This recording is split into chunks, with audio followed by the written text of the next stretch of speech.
Hi hello నమస్తే welcome to my channel. ఏంటి ఆదివారం పూట యాపిల్స్ ఇస్తుంది అనుకుంటున్నారా? ఆదివారం వస్తే ఆడోళ్ళకి ఇంకా ఎక్కువ పని ఉంటుంది కదండి. అందులో ఇదొక పని. మా పిల్లల కోసం వచ్చేసి ఇలా యాపిల్స్తో జామ్ చేస్తున్నాను. ఫస్ట్ టైం ట్రై చేశాను కానీ చాలా బాగుంది. అందుకని చెప్పేసి వీడియో తీసి అప్లోడ్ చేస్తున్నాను. చూడండి, యాపిల్స్ అన్నీ కట్ చేసుకొని పైన తొక్కలు తీసేసుకొని ఇలా చిన్న చిన్న ముక్కలుగా కట్ చేసుకొని ఇప్పుడు స్టీమ్ చేయాలండి. ఒక 5 మినిట్స్ లేదా 10 మినిట్స్ అలా స్టీమ్ చేసుకోవాలి. నాకు స్టీమర్ లేదండి, అందుకని చెప్పేసి ఇలా పెనంలో వాటర్ తీసేసుకొని ఒక గిన్నెలో యాపిల్స్ పెట్టేసి ఒక 10 మినిట్స్ అలా కుక్ చేసుకున్నాను. ఇలా పెట్టేసుకొని పైన మూత పెట్టేసుకొని 10 మినిట్స్ కుక్ చేసేసుకున్నాను. చాలా టేస్టీగా ఉంది. బయట జామ్ మనం కొనుక్కుంటే ఎలా ఉందో అలా ఉంది. బట్ బయట ఏమేమి కలుపుతారో మనకు తెలియదు కదా. మన ఇంట్లో మన పిల్లల కోసం హెల్దీగా పెడదామని చెప్పేసి ట్రై చేశాను. బాగుంది. అందులోనూ మా పాప ఈ మధ్యలో అసలు స్కూల్స్కి యాపిల్స్ పెడితే అస్సలు తినట్లేదండి. అందుకని చెప్పేసి అలా మిగిలిపోయినాయి, ఏం చేద్దామా అని ఆలోచిస్తుంటే ఇలా నాకు ఐడియా వచ్చి చూద్దాం ఒకసారి ట్రై చేద్దామని చెప్పేసి చేశాను. జామ్ కలర్ కోసం వచ్చేసి నేను ఒక బీట్రూట్ తీసేసుకొని ముక్కలుగా చేసుకొని ఇలా రసం తీసి ఉంచుకున్నాను. ఈ రసం వేసేసి కొంచెం జామ్ కలర్ వచ్చేస్తుంది కదా అని చెప్పేసి చూడండి, స్టీమ్ అయిపోయింది, ఆల్రెడీ కుక్ అయిపోయినాయి. మిక్సీలో తీసుకొని బాగా మెత్తగా పేస్ట్ చేసేసుకోవాలి. చూడండి, ఇలా పేస్ట్ చేసేసుకున్న తర్వాత మళ్ళీ కడాయి పెట్టేసుకొని ఆ కడాయిలో వేసేసుకోవాలి పేస్ట్ని అంతా. కొంచెం హీట్ చేసుకొని వేసుకుంటే మనకు అడుగంటది అన్నట్టు. చూడండి, తగినంత షుగరు.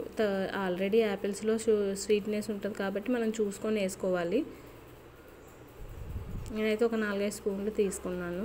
స్వీట్ తక్కువ వేసాను నేను, కానీ బాగుంది, పర్లేదు. ఫస్ట్ టైం చేసిన టేస్ట్ మాత్రం ఎక్సలెంట్. మా పిల్లలు ఇంకా ఈ రోజంతా తింటూనే ఉంటుంది మా పాప అయితే. చూడండి, అలా షుగర్ కొంచెం కలుపుతూ ఉండాలి, అడుగంటేస్తుంది.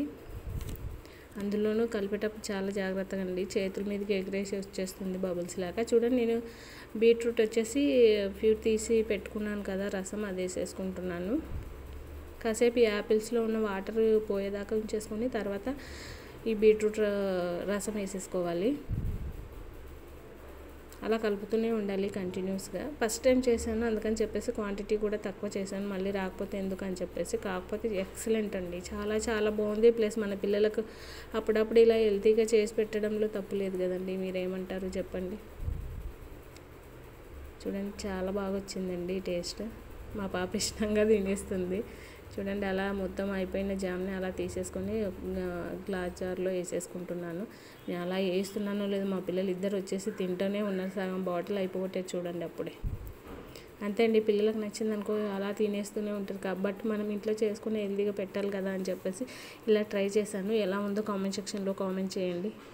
చూడండి, బ్రెడ్ తీసుకొచ్చారు, నేను అప్పుడే అప్లై చేస్తున్నాను. మా పాపకి ఇంకా యాపిల్స్ తినట్లేదు కదా, ఇలాగన్నా ట్రై చేద్దామని ఒక చిన్న ఆలోచనతో చేస్తున్నానండి. ఎలా ఉందో కామెంట్ సెక్షన్లో కామెంట్ చేయండి.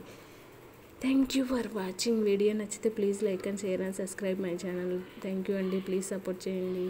Thank you for watching. Bye అండి.